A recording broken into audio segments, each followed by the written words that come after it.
what we have right here is the Synchrony Car Care card.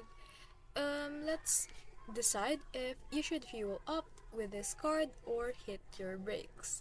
So first one is that it's pros. It has no annual fees. It has a special financing which is 6 or 12-month deferred interest on repairs or maintenance over $200. It has a wide acceptance. It is actually accepted at 60,000 plus service centers.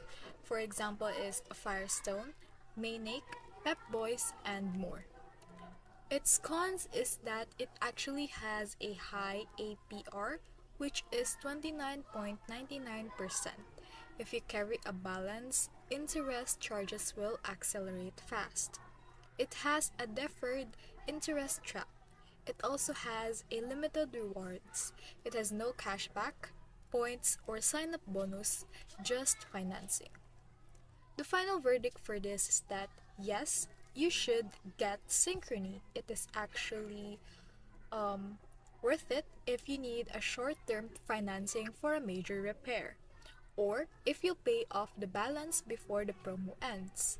But you shouldn't get this if you want rewards or low ongoing APR, or if you might carry a balance past the promo period.